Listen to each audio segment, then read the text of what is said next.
Hello students, welcome again to learn with दीमन। तो चलिए हम सामाजिक अध्ययन शिक्षण विधियों के प्रश्न करेंगे। आपने पेन कॉपी उठा लिया होगा। चलिए स्टार्ट करते हैं। क्वेश्चन 1 है, सामाजिक विज्ञान की कक्षा में उपयोग होने वाली विधि जिसमें शिक्षार्थियों को एक दूसरे के प्रति लगाव का मूल्यांकन करने के लिए कहते हैं। ठीक है, ऑप्शन को आपको बहुत ध्यान से पढ़ना है कि इसमें क्या पूछा गया है। इसमें शिक्षार्थियों को एक दूसरे के प्रति लगाव का मूल्यांकन करने को कहा जा रहा है, तो इसको हम क्या कहेंगे। ऑप्शन देखते हैं। स्वयं आकलन, सेकंड है समाज मितीय तकनीक, थर्ड है केस अध्ययन यानी केस स्टडी, और फोर्थ है मनोमितीय तकनीक। तो बताइए इन चारों में से कौन सा होगा। क्वेश्चन को आपने अगर ध्यान से पढ़ा होगा तो उसको पढ़ते ही आपको पता लग गया होगा। कीवर्ड ही पकड़िए आप। देखिए, शिक्षार्थियों को एक दूसरे के प्रति लगाव, अब एक दूसरे के प्रति लगाव का मूल्यांकन किया जा रहा है। क्या आपका आंसर स्वयं आकलन होगा, यानी स्वयं का आकलन कर लो। थर्ड देखिए केस स्टडी, फोर्थ देखिए मनोमितीय तकनीक। तो ये तो नहीं होगा, तो राइट आंसर क्या होगा, समाज मितीय तकनीक। इसी तरीके के प्रश्न आपके एग्जाम में पूछे जाएंगे, तो आपको टेंशन नहीं लेनी है। आपको प्रश्न को ध्यान से पढ़ना है। कुछ शब्द को आप पकड़ने की कोशिश कीजिए जो कि आपके आंसर से मैच होता है। निम्नलिखित में से कौन सा सृजनात्मक चिंतन का अनिवार्य गुण है। ऑप्शन है अभिसारी, सेकंड है उत्पादक, थर्ड है मनन, और फोर्थ है निगमन। तो देखिए, जरूरी नहीं है कि हमने जो पढ़े हैं तो वही शब्द आपको जो है वो क्वेश्चन में मिले। उससे रिलेटेड प्रश्न जो ऑप्शन है वो आपको मिल सकते हैं। अब देखिए, निम्नलिखित में से कौन सा सृजनात्मक चिंतन, सृजनात्मक चिंतन का हमने पढ़ा था ना, अभिसारी चिंतन, अपसारी चिंतन, इसमें हमने पढ़ा था। तो आप अब सोचिए, मैंने आपको हिंट दे दिया है कि सृजनात्मक चिंतन को हमने कहाँ पढ़ा था। तो देखिए, इसका राइट आंसर होगा उत्पादक। अब ये कैसे होगा। अभिसारी चिंतन होता है यानी कि एक ही दिशा में जाकर सोचना। यहाँ पर हम कुछ नया क्रिएट तो नहीं करते हैं और ना ही हम यहाँ कोई आविष्कार करते हैं। तो जब क्रिएट ही नहीं करते हैं तो सृजनात्मक चिंतन यहाँ नहीं होगा। थर्ड है मनन, मनन तो नहीं होता है। और फोर्थ है निगमन, निगमन में हम क्या करते हैं कि हम नियम से उदाहरण की तरफ जाते हैं। तो यहाँ इसका तो कोई मतलब ही नहीं है। अब देखिए उत्पादक, सृजनात्मक चिंतन करते हैं तो कुछ सृजन करते हैं, कुछ नया निकल कर आता है, नवीनता होती है, आविष्कार होते हैं, तो कुछ निकल कर आता है यानी कि उत्पादक। तो उत्पादक जो है वह सृजनात्मक चिंतन का अनिवार्य गुण है। ठीक है, नेक्स्ट है, निम्नलिखित में से कौन सा आप कक्षा में समवयस्क अधिगम के लिए अनुशंसित करेंगे। ऑप्शन है नाटक, सेकंड है कंप्यूटर सहयोगी अधिगम, थर्ड है केवल रोजमर्रा की गतिविधियों में भागीदारिता, और फोर्थ है शोध प्रयोगशालाओं में भ्रमण। तो देखिए, थर्ड ऑप्शन को तो आप वैसे ही काट दीजिए। यहाँ पर केवल एक पक्ष की बात की गई है जिसके लिए मैं आपको मना करती हूँ कि वो कभी भी ऑप्शन नहीं होता है। केवल रोजमर्रा की गतिविधियों में भागीदारिता, इसको तो बिल्कुल काट दीजिए। अब आप तीन ऑप्शन में से चूज करिए कौन सा राइट होगा। क्वेश्चन की लैंग्वेज जो है वो ये है कि आप कक्षा में समवयस्क अधिगम के लिए अनुशासित करेंगे। ठीक है, अब अनुशंसित करेंगे, तो इसका राइट आंसर होगा नाटक। नाटक के द्वारा ही क्लास में जो समवयस्क अधिगम के लिए अनुशंसित हो सकता है। कंप्यूटर सहयोगी अधिगम से नहीं हो सकता, ना ही कोई प्रयोगशाला में भ्रमण करने से होगा। नेक्स्ट है, सामाजिक विज्ञान के बारे में कौन सा कथन सही है।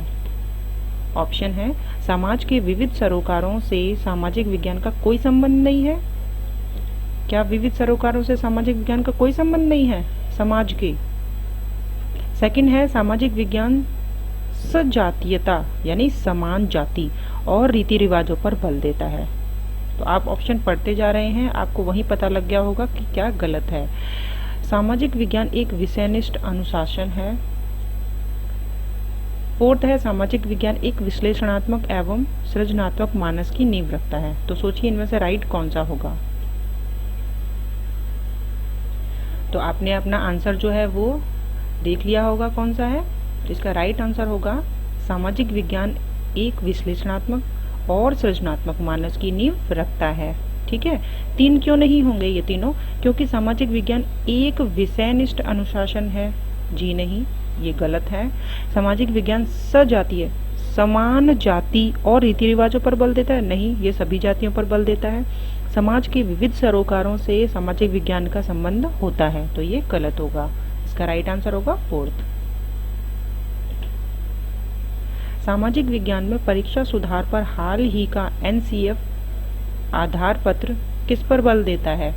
NCF को आपने पढ़ा होगा, नेशनल करिकुलम फ्रेमवर्क, है ना। तो ये खुली पुस्तक परीक्षा इस पर बल देता है। सेकंड है सतत आकलन पर बल देता है। सतत आकलन यानी कि लगातार होने वाला आकलन। परीक्षा निष्पादन पर बल देता है। 4th है परीक्षा के समय बैठने की लचीली व्यवस्था। इसका सही उत्तर होगा कि NCF हमेशा सतत आकलन, सतत मूल्यांकन पर बल देता है। नेक्स्ट है छोटे बच्चों की शिक्षा को समझने के लिए। छोटे बच्चों की शिक्षा को समझने के लिए एक ग्रामीण समुदाय के जीवन इतिहास का अध्ययन करना किस प्रकार के आंकड़े का उदाहरण है?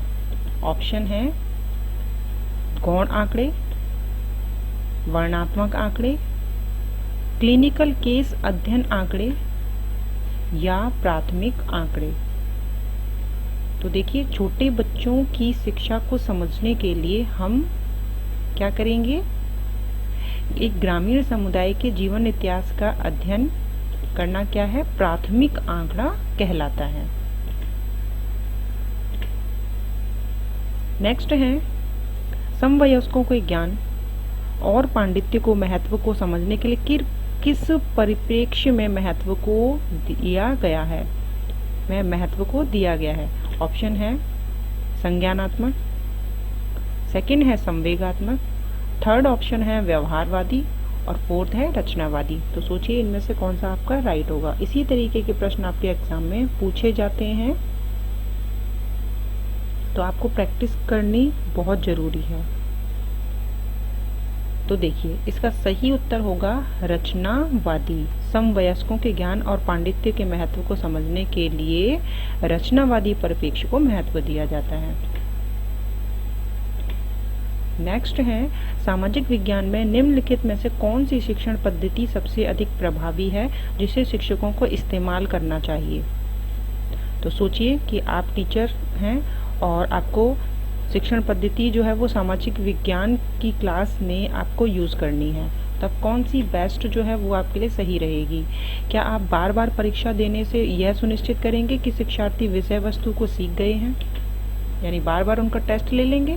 उदार भाव से ग्रेड देना, यानी कि अब आपको उदार यानी कि हाँ किसी पर आपको दया आ गई है तो उस भावना से आपने उसको ग्रेड दे दिया।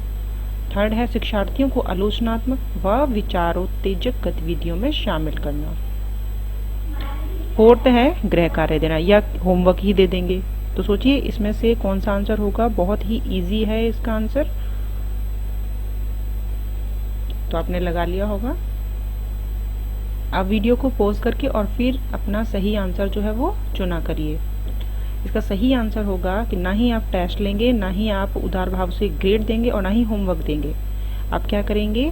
आप शिक्षार्थियों को आलोचनात्मक और विचारोत्तेजक गतिविधियों में शामिल कर लेंगे, जिससे कि वो एक दूसरे के विचार जो हैं वो भी सामने निकल कर आएंगे और उनसे अवगत भी होंगे, जिससे उनकी थिंकिंग पावर जो है वो बढ़ेगी। नेक्स्ट है भारतीय बहुलतावादी समाज में। हमारा जो समाज है वो बहुलतावादी है, ठीक है। तो सामाजिक विज्ञान की पाठ्य पुस्तकों को बहुसंख्यक की राय को प्रदर्शित करना चाहिए,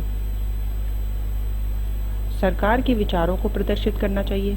क्या हमारी जो सामाजिक विज्ञान की बुक है तो उसमें केवल बहुसंख्यक की राय को प्रदर्शित करना चाहिए, या सरकार के विचारों को प्रदर्शित करना चाहिए, या विवादास्पद मुद्दों से बचना चाहिए?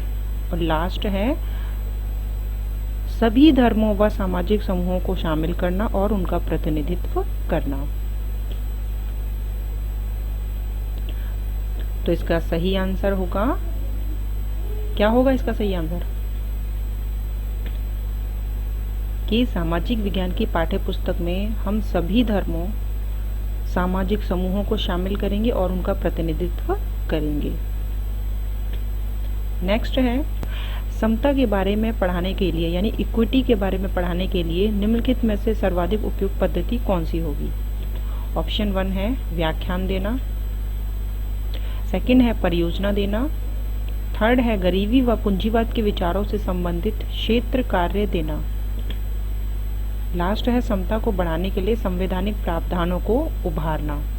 तो बताइए कि समता के बारे में पढ़ाना है तो क्या लेक्चर दे देंगे, प्रोजेक्ट वर्क दे देंगे, या जो संविधान में जो प्रावधान है उनको उभारेंगे, या फिर उनको ऐसा वर्क दे देंगे कि गरीबी और पूंजीवाद के विचारों से संबंधित जो कार्य है उसको करके बच्चे जो हैं इस बारे में समझ जाएं। तो बताइए कौन सी पद्धति जो उपयुक्त रहेगी। तो इसका सही आंसर होगा ऑप्शन नंबर 3। यहाँ पर लेक्चर देने से कुछ नहीं होने वाला, ना ही प्रोजेक्ट वर्क से कुछ होगा, बच्चे बिजी हो जाएंगे, केवल प्रोजेक्ट के बारे में ही समझेंगे। यहाँ पर समानता नहीं आएगी और ना ही संविधान के जो प्रावधान हैं उनको उबारेंगे। ठीक है, इससे समता को बढ़ावा नहीं मिलेगा। समता को बढ़ावा जब मिलेगा जब वहाँ पर गरीब और पूंजीवाद यानी कि अमीर, इन दोनों के विचारों से संबंधित कोई क्षेत्र कार्य दे देंगे। नेक्स्ट है क्वेश्चन 11, निम्नलिखित में से कौन सा नियमों, विनियमों व मूल्यों के सामाजिक अधिगम को बढ़ावा देगा। फर्स्ट है परियोजना कार्य, सेकंड ऑप्शन समूह चर्चा, थर्ड ऑप्शन किताब पढ़ना, लास्ट है निबंध लिखना। बहुत ही इजी प्रश्न है। अगर आपने कीवर्ड को पकड़ लिया है कि सामाजिक अधिगम को बढ़ावा देना है तो कैसे देंगे, वहाँ नियम भी होने चाहिए, मूल्य भी होने चाहिए। ठीक है, तो इसके लिए प्रोजेक्ट वर्क देना गलत, किताब पढ़ना ये भी बिल्कुल रॉन्ग, और निबंध लिखना। हमें पढ़ने और लिखने पर जोर देने की बात नहीं पूछी है, यहाँ पूछी है नियम, विनियम व मूल्यों के सामाजिक अधिगम को बढ़ावा देगा अगर समूह चर्चा में भागीदारी करेंगे। नेक्स्ट है क्वेश्चन 12, शिक्षार्थी के व्यवहार के निम्नलिखित में से किस वर्णनों को सामाजिक विज्ञान की कक्षा में अभिवृत्तियों व मूल्यों के आंकलन में इस्तेमाल किया जा सकता है। ऑप्शन 1 है शिक्षकों के सभी विचारों को स्वीकार करना, सेकंड है अकेले कार्य करने के लिए जोर देना, थर्ड है प्रश्न पूछने के लिए स्वतंत्र अनुभूत करना, और लास्ट है शैक्षणिक कार्यों में अच्छे ग्रेड प्राप्त करना। तो आपने सोच लिया होगा इसका आंसर और टिक भी कर लिया होगा। देखिए अब वीडियो को पॉज करके और फिर आप अपने ऑप्शन को सही से पढ़ के और फिर टिक किया कीजिए। यहीं से आपको पता लगता है कि आप एग्जाम में किस तरीके के प्रश्न को हैंडल कर पाएंगे। देखिए शिक्षार्थी के व्यवहार के निम्नलिखित में से किस वर्णन को सामाजिक विज्ञान की कक्षा में अभिवृत्तियों और मूल्यों के आंकलन में इस्तेमाल किया जा सकता है। शिक्षकों के सभी विचारों को स्वीकार करना, शिक्षक की तो बात ही नहीं हो रही है, शिक्षार्थी की हो रही है, ये तो गलत हो गया। अकेले कार्य करने के लिए जोर दे देंगे, फिर वही बात की है ना, होमवर्क दे दो, और उनको ऊपर से जोर भी दिया जा रहा है। फोर्थ है ग्रेड प्राप्त करना, भाई ग्रेड प्राप्त करना ही काफी नहीं होता है।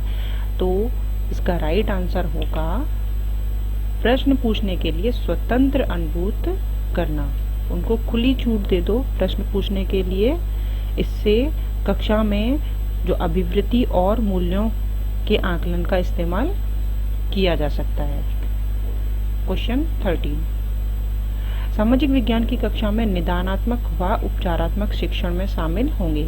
तो हम इसे कर भी चुके हैं कि निदानात्मक क्या होता है और उपचारात्मक क्या होता है। चलिए ऑप्शन देखते हैं।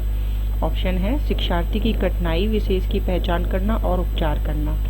सेकंड है पढ़ने के लिए बहुत अधिक अवसर उपलब्ध कराना। देखिए ऑप्शन तो पढ़ने में बहुत ही अच्छा लग रहा है कि पढ़ने के लिए बहुत अधिक अवसर उपलब्ध करा दो।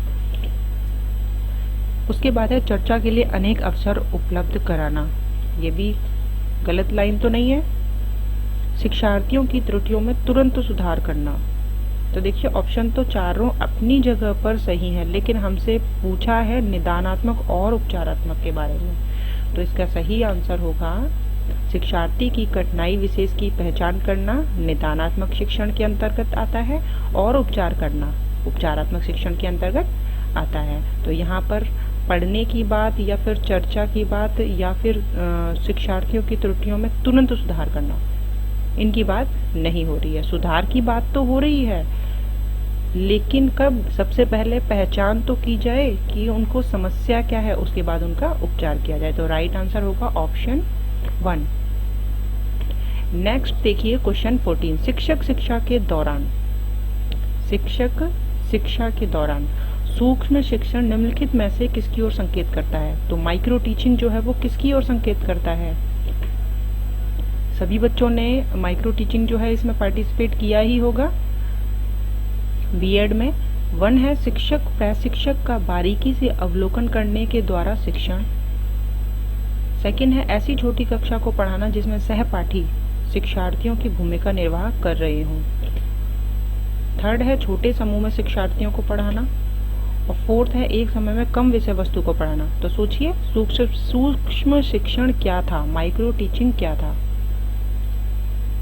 तो इसका सही आंसर क्या होगा कि जब एक छोटी कक्षा में जो सहपाठी होते हैं वही शिक्षार्थी बन जाते हैं, मतलब वही जो है स्टूडेंट बन जाते हैं और फिर वो स्टूडेंट की भूमिका निर्वाह कर रहे होते हैं और उन्हीं में से एक शिक्षार्थी जो है वो टीचर का रोल कर रहा होता है। तो यही तो होता है शिक्षक शिक्षा के दौरान सूक्ष्म शिक्षण। नेक्स्ट है क्वेश्चन 15। सामाजिक विज्ञान की कक्षा में अवधारणाओं को स्पष्ट करते समय जब एक शिक्षक वैयक्तिक अनुभवों का प्रयोग करता है तो वह, यहाँ पर शिक्षक जो है वो खुद के अनुभव का प्रयोग कर रहा है। क्वेश्चन 1 है पाठ को भागीदार बनाने वाला बनता है, यानी पाठ जो चैप्टर बना रहा है उसको दिलचस्प बनाना चाहता है, इसलिए वो वैयक्तिक अनुभव जो है उनका यूज कर रहा है। 2 है उनकी स्थानीय वास्तविकता को वैश्विक संदर्भों के साथ जोड़ने की योग्यता को बढ़ावा देता है। 3 है शिक्षार्थियों की ऊर्जा सरलीकरण करता है। 4 है शिक्षार्थियों में भाषिक व सांस्कृतिक विविधता का ध्यान करता है। तो सोचिए इनमें से आंसर क्या होगा कि मान लीजिए कि मैं आपको जब पढ़ाती हूँ और मैं अपने अगर खुद के जो एक्सपीरियंस है उनका यूज करके और फिर चैप्टर को पढ़ा रही हूँ, ठीक है, कोरिलेट करके, तो इससे क्या होगा? क्या चैप्टर जो है वो दिलचस्प बन जाएगा? बस यही मेरा उद्देश्य है, या शिक्षार्थियों की ऊर्जा जो है वो सरलीकरण हो जाएगी, ये उद्देश्य है? तो देखिए इसका सही आंसर होगा शिक्षक अगर ऐसा कर रहा है कि वो अपने पर्सनल जो एक्सपीरियंस है उनका यूज करके और फिर क्लास में कुछ अवधारणाओं को स्पष्ट कर रहा है, तो उसका उद्देश्य केवल और केवल यही है कि वो कोरिलेट कर रहा है रियल लाइफ से, ठीक है, उनकी स्थानीय वास्तविकता को वैश्विक संदर्भों के साथ जोड़ने की योग्यता को बढ़ावा देता है। तो इस तरीके से आज हमने 15 प्रश्न किए हैं और इससे हम बहुत सारे कंसेप्ट जो हैं वो भी क्लियर किए हैं। इसी तरीके से प्रश्न आपके एग्जाम में पूछे जाएंगे, तो आपको ऐसे ही रेगुलर प्रैक्टिस करनी है, जिससे कि एग्जाम जब आए तो आप देखकर ही टिक कर दें कि हाँ यही इसका राइट आंसर होगा। तो इसी तरीके से प्रैक्टिस करते रहेंगे। मिलते हैं नेक्स्ट वीडियो में। Thank you.